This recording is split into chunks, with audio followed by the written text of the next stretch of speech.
Ça fait quelques mois maintenant qu'on a basculé sur du télétravail quasiment impératif. C'est du télétravail, donc ça oblige forcément à ne plus se déplacer pour aller au bureau, ça oblige à ne plus avoir d'interaction physique avec les collègues, avec les clients. Évidemment, c'est pas évident. C'est quand même une situation où tous les designers doivent composer avec ces contraintes. La plupart du temps, quand il y a quand même des interactions physiques, ça se fait avec évidemment tout ce qui est distance de sécurité, donc les masques et la distance, voilà, et les 1 mètre réglementaires. Du coup, c'est pas évident. D'un point de vue designer, c'est pas évident, puisque nous, ce qui nous motive, ce qui nous force, on va dire, à être créatif, c'est d'aller vers les autres. C'est d'aller échanger, d'aller comprendre des points de vue, c'est se mettre dans leurs chaussures, hein, c'est ce qu'on appelle l'empathie, tout simplement. Et là, même si on est des personnes qui sommes très technologiques à la base et qu'on sait s'adapter aux situations, il y a quand même un moment donné où on ne peut pas remplacer complètement les interactions physiques. On ne peut pas remplacer les discussions par des Skype ou des Teams ou des Slack.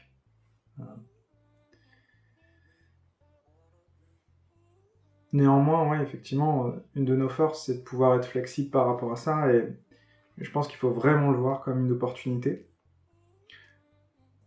Moi, par exemple, je donne cours à des étudiants en Master 2, et jusqu'à cette année, il y avait pas mal d'exercices qui étaient faits au niveau... voilà, c'était des post-it ou c'était des cartes en carton qu'on devait déplacer sur la table pour faire des tris de cartes ou des choses comme ça. Et cette année, du coup, je me suis dit, bon, c'est vraiment pas top d'avoir des supports physiques que tout le monde va toucher. C'est vraiment pas ça l'objectif. Et du coup, j'ai basculé 100% de ces ateliers, de ces exercices, en du dématérialisé. Donc là, actuellement, c'est des cartes, hein, j'ai refait à l'identique sur Mural.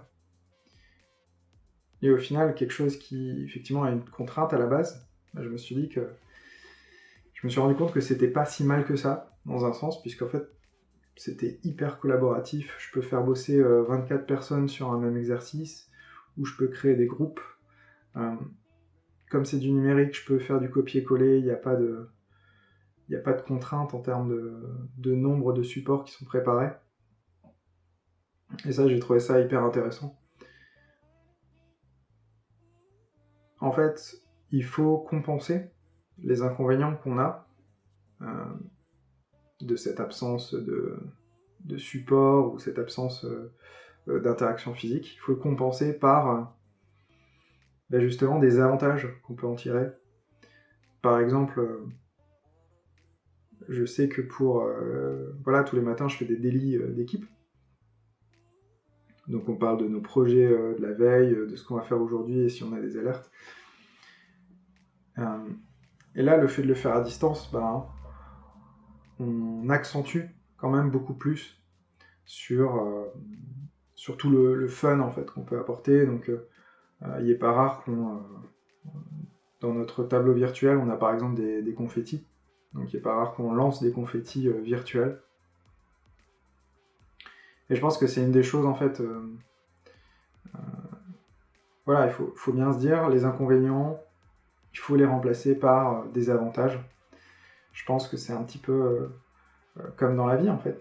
Dans la vie, parfois on se retrouve dans des situations où on a l'impression d'être bloqué, et en fait, parce qu'on est, ou par nos capacités, ou par le matériel qu'on a, qui n'est pas forcément optimal, mais l'important c'est de combler un petit peu ces faiblesses en trouvant des astuces, en étant en exploitant à fond aussi les capacités qu'on a déjà de base.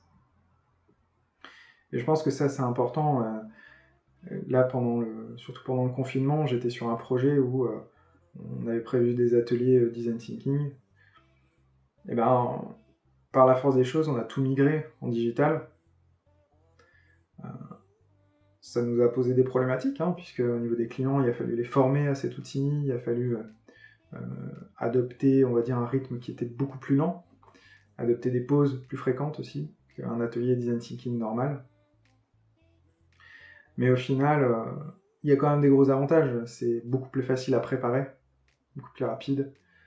C'est aussi beaucoup plus rapide à restituer, puisqu'en fait, toute la matière est déjà numérisée, contrairement à un atelier physique où il va falloir prendre des photos, retaper les choses à la main.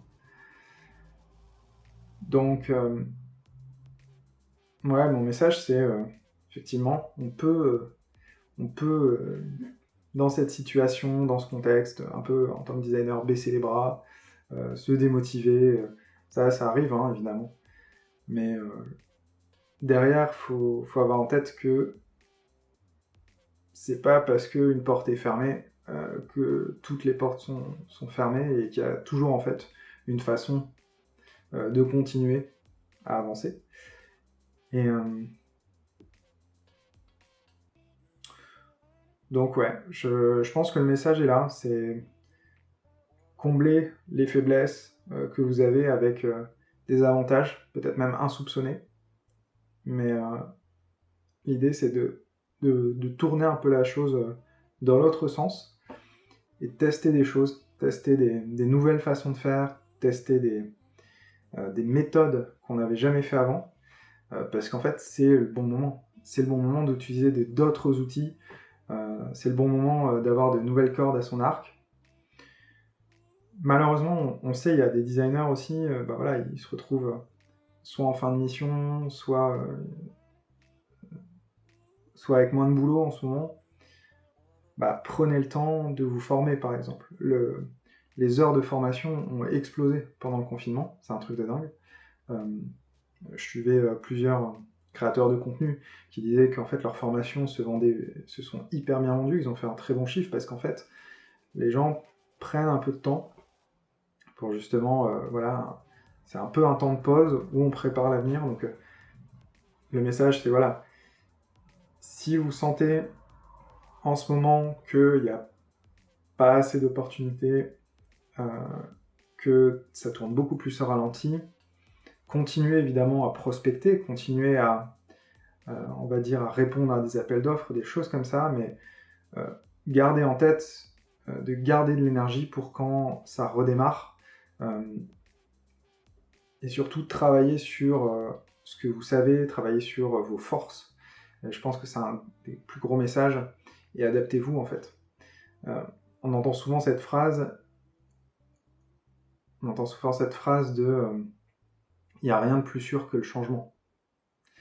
Il n'y a rien de plus sûr que le changement, ça veut dire que...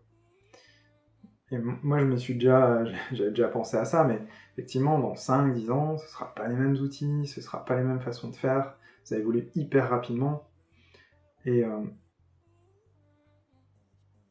c'est à nous, vraiment, de continuer sur la lancée, de ne pas se laisser démotiver, et d'adapter, en fait, nos façons de faire.